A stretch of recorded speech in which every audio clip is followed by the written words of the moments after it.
This is episode 5 of That Shakespeare Life.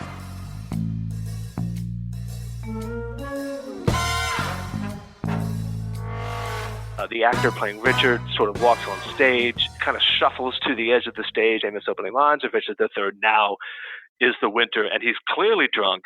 And a woman stands up in the audience and says, "You, sir, are drunk." And the Richard actor says, "Madam, if you think I'm drunk, just wait till you see the Duke of Buckingham." Welcome to That Shakespeare Life with Cassidy Cash. Cassidy believes that if you desire to successfully learn or perform Shakespeare's plays, then understanding the real life and history of William Shakespeare himself is a must. That Shakespeare Life is the podcast that helps you go beyond the curtain of some of Shakespeare's most iconic works and explore the world of early modern England as Shakespeare would have lived it, learning from the writers, historians, and performers who know it best. And now, here's Cassidy. Whenever Shakespeare's plays are performed, there are always legends and stories that seem to follow these productions right along with the plays. We have Macbeth and the Scottish play, as well as Romeo and Juliet and that famous misconstrued couplet in the final scene. Over the years, some of these stories have grown into famous anecdotes that no one's really sure where they started. No one, that is, except Paul Menzer. This week at That Shakespeare Life, we're going to sit down with Dr. Paul Menzer, professor at Mary Baldwin University, to talk about the truth behind the legends connected to Shakespeare's plays. Dr. Menzer is an expert on this particular topic because he literally wrote the book called Anecdotal Shakespeare. In this episode, I'll be asking Dr. Menzer about Macbeth and why the Scottish play became such an important theater legend. We'll talk about Cymbeline and why smaller plays lack such strong anecdotes. And you'll also hear a story about Richard Burbage, which has spanned the centuries, attaching itself to actors playing Richard III for centuries. Paul Menzer is a professor and the director of the Mary Baldwin University's Master of Literature and Master of Fine Arts Shakespeare and Performance graduate program. He's the editor of Inside Shakespeare, Essays on the Blackfriars Stage, author of The Hamlets, Cues, and Remembered Texts, and Anecdotal Shakespeare, A New Performance History, which is the foundation of our conversation today. Dr. Menzer is president of the Marlowe Society of America and co-editor of The Hare, an online journal of brief essays and untimely reviews. He is also a practicing playwright, and his plays Anonymous, The Brats of Clarence, and Shakespeare on Ice have appeared on the Blackfriars Stage and elsewhere. His most recent play, Invisible Ink, premiered at the Long Center for the Performing Arts in Austin, Texas in early 2013. Dr. Menzer joins us today to discuss the history behind his book, Anecdotal Shakespeare, to talk about superstitions in Shakespeare's plays. More specifically, we're going to talk about why they're included, if there's any relationship between textual superstitions of the plays themselves and the Scottish play, as well as what, if anything, the role of witches, magic, and superstition in the plays can tell us about life in Elizabethan and Jacobean England. Paul, welcome. So glad you could talk with us today. I'm delighted to be here. What a great invitation. Talking about one of my favorite topics. Well, let's dive into that topic by telling us, with so much research being done into Shakespeare's text and performance, what led you to want to focus specifically on the anecdotes of Shakespeare? Well, sometimes questions contain their own answers, and this one starts by talking about how much research there is in Shakespeare's text and performance. So part of the professional obligation is to try to find a new angle on things in a very, very well-trodden field. And so anecdotes seemed like a new way into an old story. I will say that I've always been, as a theater lover, as a theater maker, always been fascinated by kind of the folklore and the kind of fake lore that hovers around theater making, Shakespeare and otherwise. And so, as I've worked through other scholarly projects, one of the things that I've gathered and collected along the way are just these anecdotes that have followed Shakespeare's plays across the centuries. Many of these plays have such a long, robust performance history and have been so well documented. There's a lot of material out there. And so I just sort of was casually doing a kind of left-handed exercise of continuing to sort of track and write down and transcribe these anecdotes I heard. As happens, I noticed certain patterns, certain emergent threads, and just got increasingly intrigued about it. And then wanted an opportunity just to sort of try to pull it all together and see what I could make out of it. Excellent. Well, in his book, if you haven't read it yet, Paul takes a chapter for each play and outlines the anecdotes related to Hamlet, Macbeth, Romeo and Juliet, Othello, and Richard III. Paul, of the 37 Shakespeare plays you had to work with, why does your book focus on just 5? And specifically, why these 5? Yeah, and that was a really interesting development of the sort of, at first casual and then increasingly more focused research that I was doing. Is I certainly didn't start out by thinking, I want to group my book around these 5 plays, and I will say also 5 tragedies. That was not my intention. One of the things that emerged, I thought interestingly from the research, is that these 5 plays, these 5 hyper-canonical plays, had their own kind of canon of anecdotes that followed them. And what I got really interested in were those very durable anecdotes that have stayed with these plays across the ages, sort of ushered these plays across the centuries. And one of the things that quickly emerged, I guess the most obvious thing to say is hyper-canonical plays with a long and rich performance history, there's going to be more information and more anecdotes out there. So you'll notice, on that list that you read, there's no Cymbeline, there's no Pericles. Plays without as long a performance history just don't have this same kind of documentary chronicle of anecdotes. Having said that, these 5 sort of, deeply canonical plays with their own body of anecdotes, one of the things that I got interested in is the table of contents in my books. It reads like a collection of Shakespearean tragedies. I was actually intrigued that I would have thought that comedies would have been as liable, if not more so, to generate anecdotes about things going wrong, et cetera, et cetera. So I got very interested in the fact that it's not just 5 canonical plays, but 5 canonical tragedies. And I began to think a lot about, why do tragedies seem to have thrown off more anecdotes than, say, productions of Comedy of Errors or Twelfth Night or Much Ado, all of which had their own long performance history.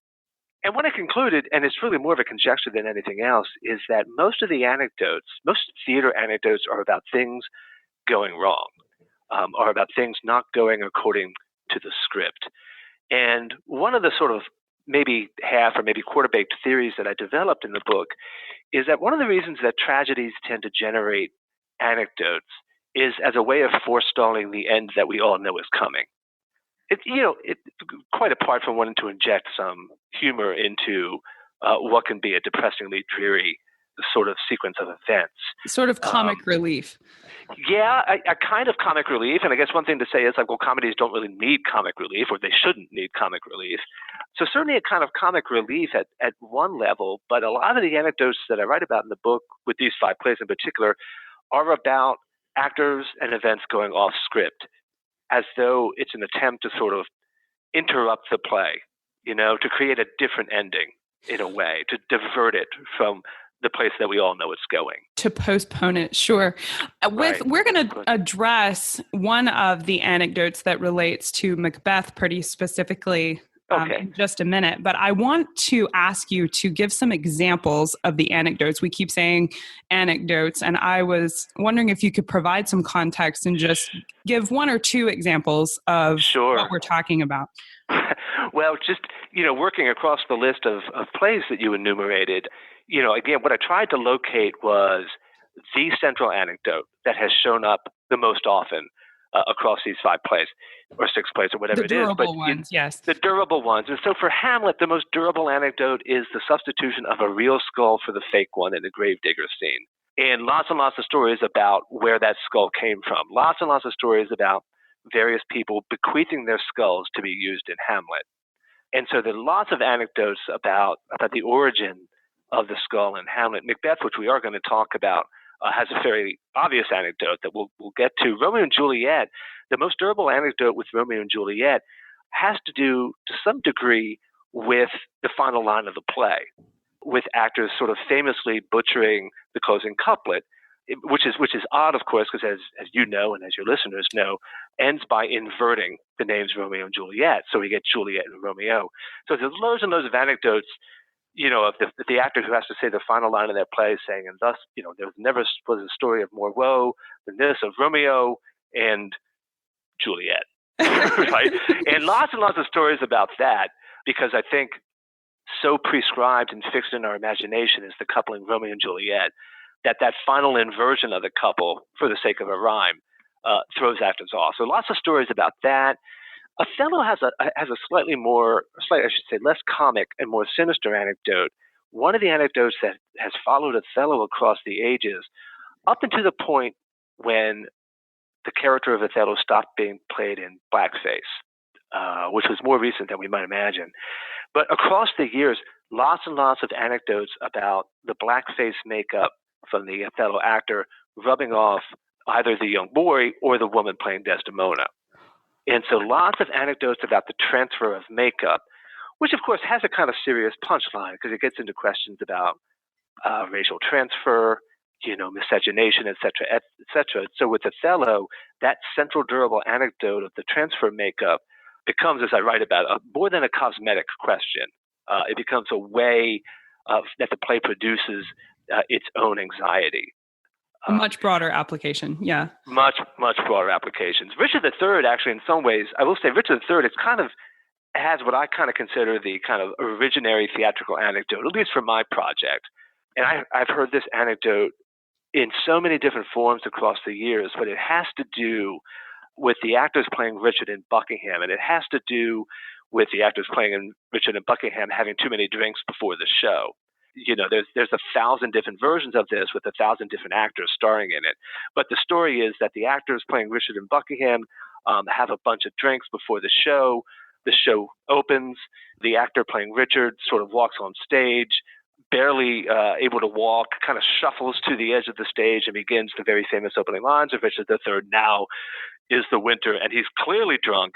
And a woman stands up in the audience and says, "You, sir, are drunk."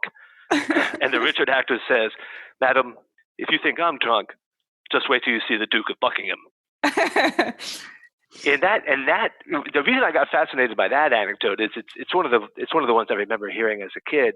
But what's interesting about that is that anecdote goes back about 250 years, and I've seen it with about a dozen different actors.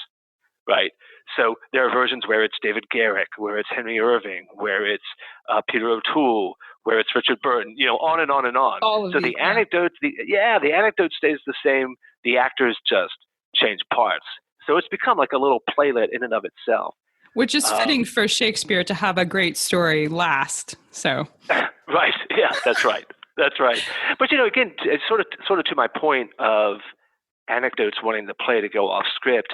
What I think is interesting about that Richard anecdote, of course, is that's one of the most famous opening lines, if not the most famous opening lines of Shakespeare's canon. And it's so familiar that actors talk about.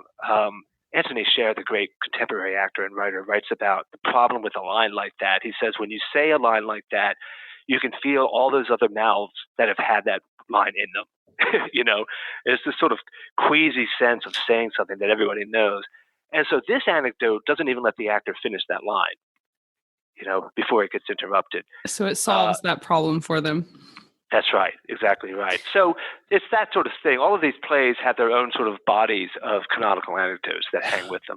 So you've shared that these are essentially stories, and in the description for your book, and I love this phrase that says your writing is, quote, not based in fact, but no less full of truth.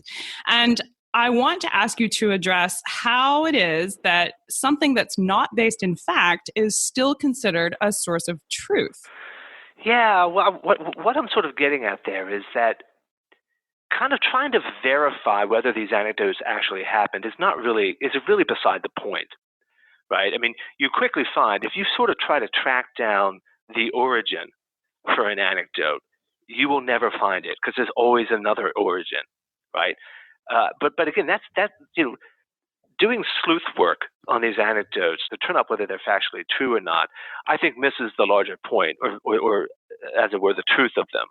And I think, for instance, the truth of that anecdote from Othello about makeup transfer, the truth is that the anecdote is doing something for the play that the play can't quite do for itself, which is comment upon the way that blackface and the transfer of the makeup is in some ways conveying another version of the play itself, right? So I think with all of these anecdotes, whether they happened or didn't happen is immaterial.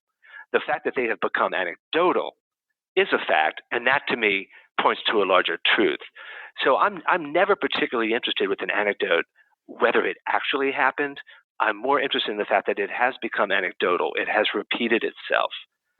Well, by I a do hearsay want to review. do a little bit of sleuth work on one anecdote that you wrote about that is probably my favorite anecdote. And it's one of the plays featured in your book about Macbeth. And I want to ask you to share the definition of the theater-based superstition about calling it the Scottish play.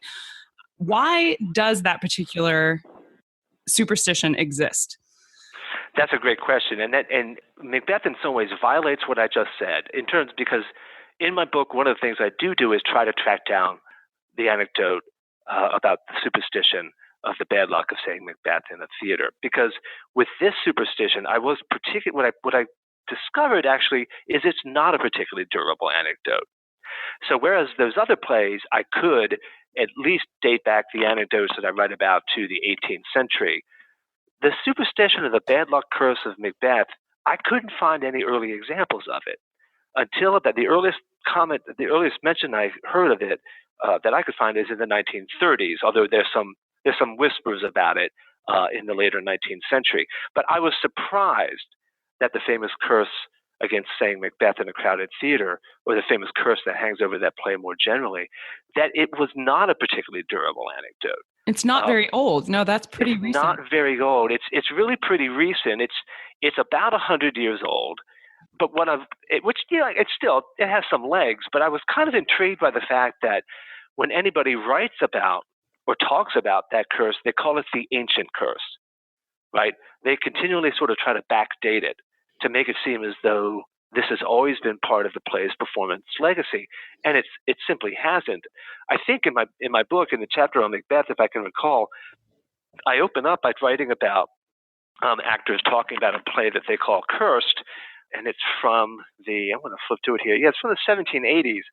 I found a newspaper account where people are talking about all these things going wrong in a play, and the quote is, this is from a 1780s newspaper, about a player who caught a cold and died during the rehearsal of the play.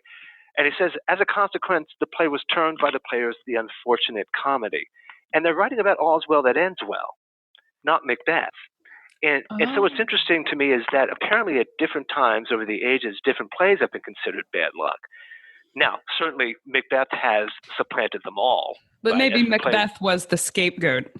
Macbeth has become the scapegoat. I mean, and one of the weird things about Macbeth is it's a very popular play. And in fact, Macbeth for sometimes was considered good luck because if your repertory was struggling, the notion was in the 18th century, let's just mount a production of Macbeth and that's short box office. Well, but so superstition and definitely witches were part of Shakespeare's lifetime and contemporary to 17th century England. Absolutely. So are there historical foundations for the creation of superstitions like the Scottish play? What one does get, obviously around the writing and the performance and the early performance history of Macbeth, is it was certainly a time in which superstitions and curses and witchcraft were much in the popular imagination. You won't find, kind of disappointingly, you won't find any mentions of any sort of particular dire outcomes of Macbeth being performed in that period. And again, it's one of the things frequently you'll read in sort of 20th century accounts of Macbeth that the superstition and the curse goes all the way back to its original performance. There's no documentary record of that. Now, what you're asking about is certainly Macbeth was written and performed in a culture in which the idea of witchcraft and cursing was, haunting, as it were, the imaginations of and gripping people at the time. It was really kind of saturating this. Mm-hmm. I've read that Macbeth, in his version, Shakespeare's version of Macbeth, he based it on Holinshed's Chronicles, mm-hmm. but he seems to have really amped up the role of witches in his version. And I wanted you to speak to whether or not you think that was done specifically to appeal to King James's fear of witches. I think it was certainly done to appeal to his interest in witches, which also speaks to a broader cultural fascination with witchcraft. Certainly with James coming to the throne in 1603 and Macbeth appearing 2 to 3 years afterwards, I don't think there are any kind of coincidences in cultural history. I mean, I think that happened for a reason, right? And Shakespeare writes Macbeth, and he's not the only one writing plays about witches in this period, right? I mean, there's a little kind of boomlet of witch plays in this time. I mean, Thomas Middleton has a play called The Witch. There's the Merry Devil of Edmonton. There's the Witches of Lancashire. There's a good handful of witch plays that is obviously speaking to an early 17th century fascination by witches, which is clearly being driven from the top down, right? James's interest. I mean, James, as you know, wrote a book called Demonology, which is about witchcraft, which is about curses, what witches do, how to know them. You know, there were witch trials in the period. There was also quite famously a book by Reginald Scott called The Discovery of Witchcraft, which is about essentially debunking these witches, saying it's all a fraud. Here are all the ways in which, you know, they pretend to be supernatural, et cetera, et cetera. And James had Scott punished for writing that. So it was clearly a cultural moment, right, where witchcraft and sorcery and curses were very much part of the popular imagination. And we could imagine Shakespeare certainly, you know, as a member of the newly formed King's Men, or we should say the newly renamed King's Men at that period, of wanting to please his sovereign, who was also his immediate boss. Right. Yes. But also then, writes the page. That's right. Yeah. Well, you know, he's the guy who's going to invite us to court, where we're going to get paid more than we do when we perform at the Globe, and so certainly you could see Shakespeare writing to the interest of the sovereign, but I think more broadly taking the temperature of the culture and writing a play that spoke to this broader cultural fascination with witchcraft. Again, though, you know, but this becomes part of the anecdotal history about the curse and the misfortune and the superstitions about Macbeth. Is every mention we get now in our own writing about Macbeth always calls it the durable, the long-running, the ancient curse, which only goes back to about the 1930s. In addition to witches, Shakespeare is writing a lot about a lot of magical, superstitious qualities, and you seem to be saying that these are largely reflective of what was going on during the time period. So I want you to address, you know, did Shakespeare include these things as purely artistic devices, or was he writing about this stuff to market to the mindset of a particular audience? Well, you know, without trying to be too glib about it, I think the answer is yes to both of those, right? Okay. I think Shakespeare was a writer with a unique ability to write to a certain kind of cultural climate and fascination with certain things, but to do so in a way, of course, that also ended up transcending the particular time and place, which is to say that, you know, there was a large media interest, plays, poems, dramas, and novellas, other kind of nonfiction writing. There's a large media interest in superstition, planetary influence, medicine, exploration, all these things that you're talking about. And Shakespeare is certainly interested in weaving them into the fabrics of his plays. I also think he's doing it with one eye on the bottom line of what other people are writing about and what audiences are coming to see, right? Which is not to say that he himself, I think, was not artistically interested in, for instance, thinking about white magic in The Tempest, right? I think he himself, as a maker, as a creative person, was deeply fascinated by the idea of creativity. And magic is a way of thinking about creativity, right? Prospero, as many people have pointed out, as a kind of playwright figure. Well, one example of Shakespeare using these things creatively or being purely artistic, it's been suggested that Hebenon, the poison that kills Hamlet, might have been made up. So I want you to share with us, is that a real poison? I mean, was that going around in Elizabethan England, or did he completely make that up? And how are we really telling the difference here between things that Shakespeare included because he was an artist writing something entertaining and catching little bits of culture from Elizabethan England? I mean, if some of his stuff is imaginary and other of it is real, then how are we able to use parts of his plays for historical value, for knowing what was going on? It's a fascinating question, always about the ways that art or any other kind of mediated reality gives us a window into the practices of the past. I mean, the specific example that you're talking about raises the question, like, well, what counts as a real poison? right? I Right. mean, there were certainly herbals, there were medicinals, there was any number of sort of tracts and books of husbandry and housewifery that talked about both the positive and the negative medicinal purposes of plants. I mean, this is one of the things that obviously intrigues the friar in Romeo and Juliet, because he goes on and on about how in a single plant you can have both healing and harmful properties. Right. So it's something that intrigued Shakespeare, obviously. And again, though, to put Shakespeare's plays into conversation with other plays in the period, if you read across the breadth of Renaissance drama, poisons are everywhere. You get poisoned saddles, you get poisoned fencing helmets, you get poisoned trousers. I mean, they were fascinated by the idea of sort of insidious elements that could be, poured in ears or applied to masks that could then eat away at the body, right, and kill folks. Right. So, but again, this is I think about Shakespeare processing information in his culture and turning it to dramaturgical purposes. It's interesting, when people sort of talk about like, well, who's your dream dinner party that you would invite to dinner because there's such great conversation, figures from history, writer poets. When people say like, I want to have Shakespeare to dinner. I think it's just a guess. I think Shakespeare was probably a great listener. Maybe not a great conversationalist. And what I mean by that is he seems to have been able to funnel in, a vast amount of material from both high and low, popular media and high culture, and filter it through his own artistic sort of alembic and put it on the stage. So when we talk about, certain things in his plays like poison, what kind of sense we can get from that historically, I think Shakespeare gives us a good way of taking a temperature of the culture, right? And he knowing was what people astute at cultural observation and knowing what people would find. Oh yeah, and I think he was greedy, and I think he was greedy and appropriative of things that he read, things that he heard, things that he saw on the stage that he appropriated into his own work. So I don't know. I think I would be more inclined to say that through Shakespeare's plays we get a glimpse of certain cultural and dramatic preoccupations, if not fascinations, in the period, in terms of their documentary value. I'm a little bit less certain of that. Well, you mentioned appropriating cultural data, and you also mentioned King James's book on demonology. And I wonder if you can share with us how Shakespeare knew how to stage these conjuring scenes and the scenes with magic. What sources did he use to know a convincing way to portray these things on stage?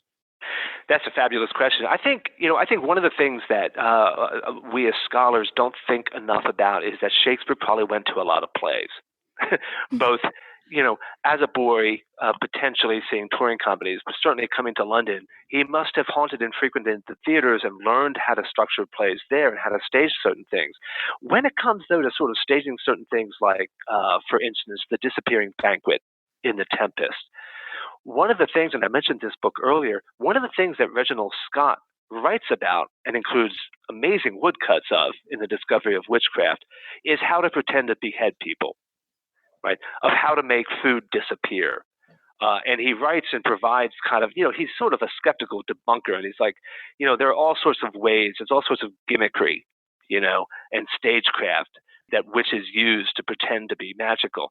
And certainly so in some ways, Reginald Scott's book gives us access to ways that play companies in the period might have staged some of these things. Reginald Scott, for instance, will write about how to appear to bleed on stage. And he writes about, you get a little sponge with a little red paint in it, and you hide it in your sleeve, and then you wipe it across your face, and suddenly you look bloody. So Scott was very interested in sort of revealing the apparatuses by which you could kind of contrive these effects. And I don't know whether Shakespeare read Reginald Scott's book or not, but again, what that points to is a culture that had some sense of the ways that you can convincingly stage these quote-unquote supernatural specters. Which was just another place that Shakespeare shows that is his own sponge of what's going on around him. Yeah. Exactly right. Well, I have some questions for you, not directly related to Shakespeare, but before I jump into those, is there anything else about magic and superstition in Shakespeare's life that you want to be sure we know? Oh, let's see. Magic and superstition in Shakespeare's life. Not off the cuff. I guess one of the things that I would want to say about the role of magic and superstition in Macbeth is, again, I'm as interested in thinking about what truth these anecdotes might convey, as opposed to what facts they might try to relate.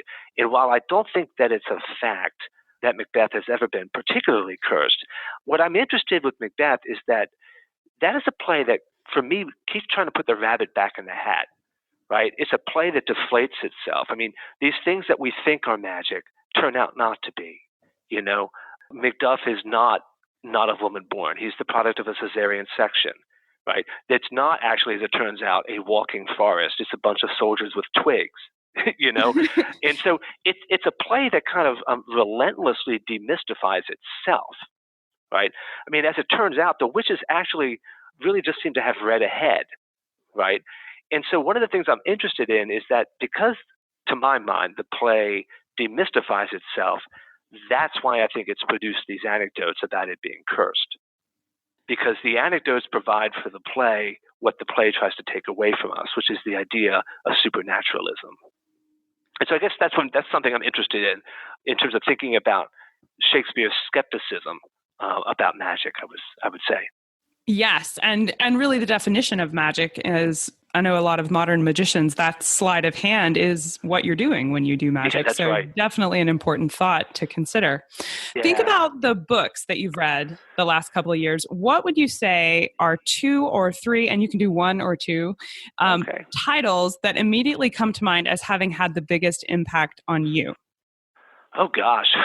Well, you know, I read a ton of things across various fields. I would say, in terms of the content that we're thinking about, the sort of books that have really been influential for me, I guess I would mention 2 or maybe 3 in particular that spring to mind. There's a book by a colleague of mine and friend at the University of Toronto named Jeremy Lopez called "Constructing the Canon of Early Modern Drama," and it's a book about non-Shakespearean Renaissance drama.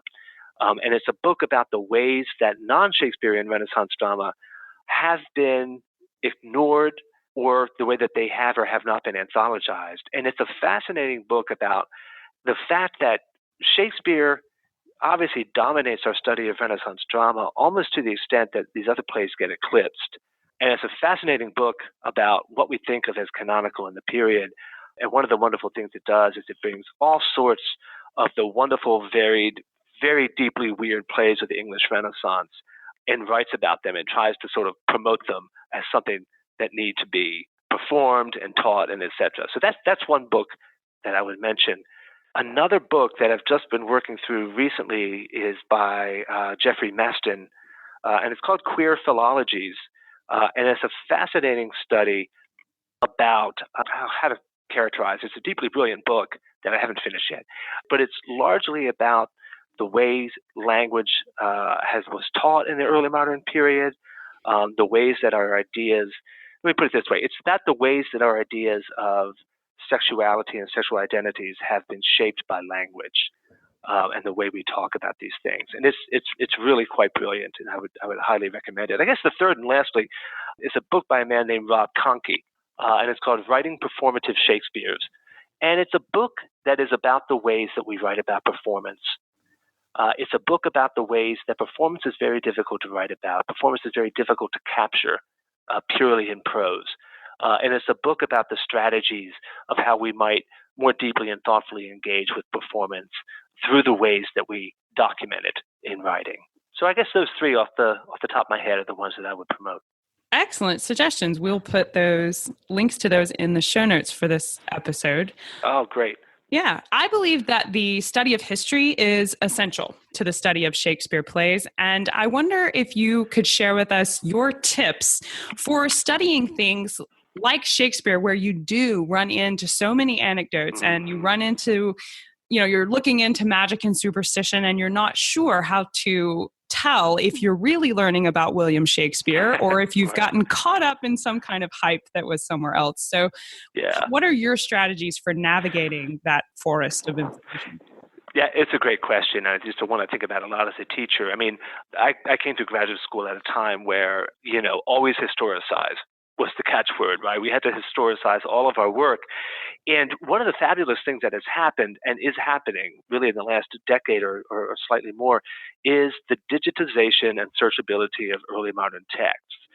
So that, with a laptop and enough bandwidth, you could sit at home and look at texts that, in previous decades, you would have had to be able to travel to, high-end exclusive private research libraries at the Vatican or at Oxford or in Washington, D.C.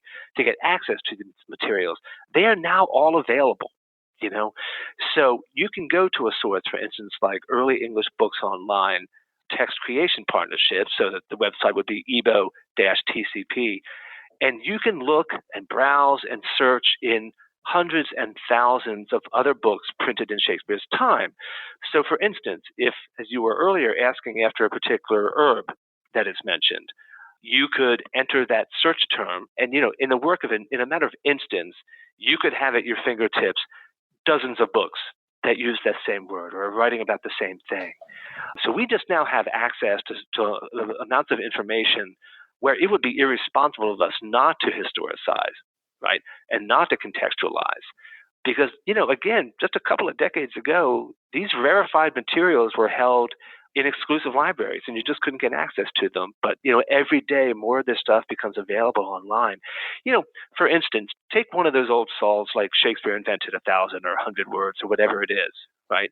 You can very quickly discover that, like, however brilliant a wordsmith Shakespeare was, a lot of these words that he's credited for inventing are fairly widely in circulation at the period, right?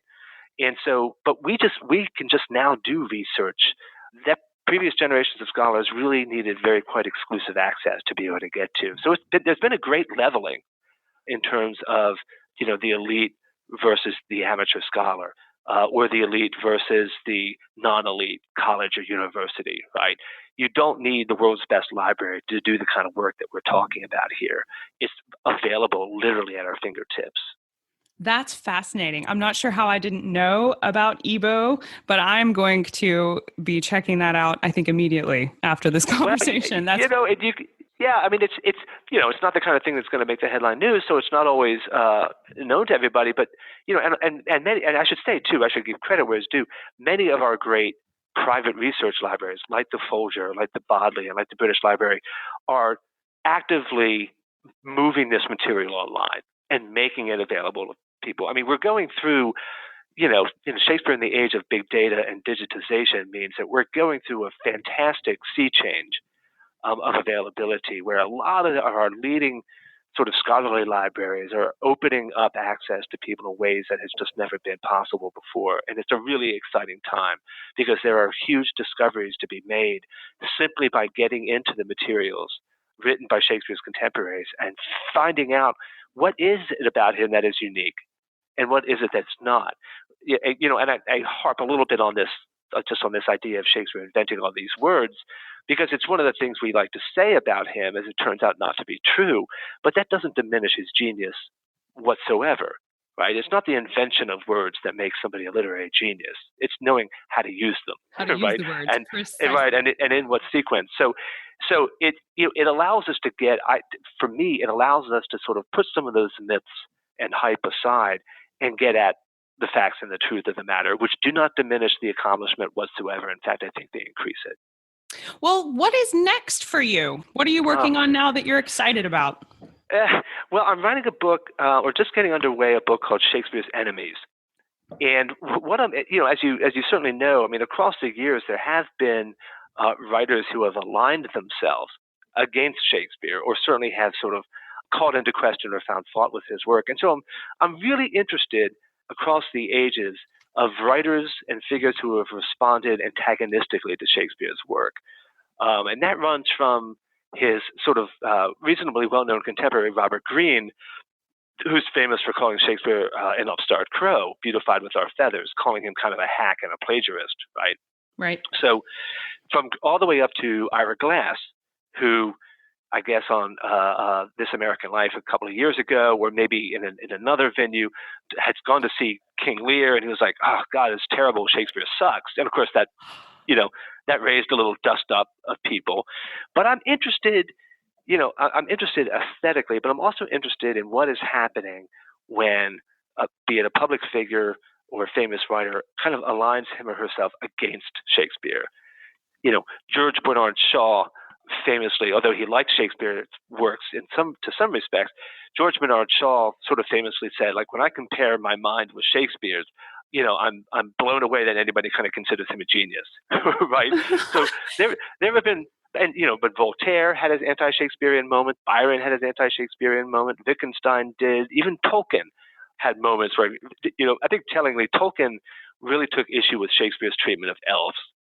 Right. He really didn't like the way Shakespeare wrote about fairies in Midsummer Night's Dream. Yes, well, Tolkien had very strong opinions about elves. He did. That's right. And, more power to him. He certainly seemed to have an interest, right? But so what I'm interested in right now is writing a book that explores these characters and the ways that they've positioned themselves in response to Shakespeare. Well, Dr. Paul Menzer, if your Shakespeare's Enemies book is anywhere near as much fun to talk about as it has been to discuss Anecdotal Shakespeare, I know we will be looking forward to that. Thank you so much for being here and for sharing some of your time and expertise with us today. It has been my pleasure, and thank you for all your good work in various platforms of spreading the good news. It's been good to have you. You too. Bye. I have just a few quick announcements. I want to let you know that we have launched That Shakespeare Society. It's an online book and history fan club for Shakespeareans who love to learn with friends. The Society offers a Shakespeare Book of the Month, like Dr. Menzer's Anecdotal Shakespeare, along with monthly online discussion groups, a private Facebook group for questions and networking, as well as theater diagrams, history resources, virtual tours, expert interviews, and more. If you would like to strategically study all 37 of Shakespeare's plays and read at least one book about the history of Shakespeare every month, all while having a group of Shakespeare fans to hang out with, then That Shakespeare Society might be right for you. Visit CassidyCash.com/society to learn more and to sign up. That's CassidyCash.com/society. Don't forget to like and subscribe to the podcast on iTunes, Google Play, Stitcher, or TuneIn. And if you would like a link to each week's episode delivered right to your inbox, you can visit CassidyCash.com and sign up for That Shakespeare Girl newsletter. Each week, I send out history guides, theater reviews, resources, and a direct link to each episode every Monday. That's it for this time here at That Shakespeare Life. I'll see you next week. Thank you for listening to That Shakespeare Life. As always, the best conversations happen after the episode over at CassidyCash.com. Become a part of a vibrant Shakespeare conversation by adding your voice over at the website. Until next time, remember, when you want to know William Shakespeare, you have to go behind the curtain and into That Shakespeare Life.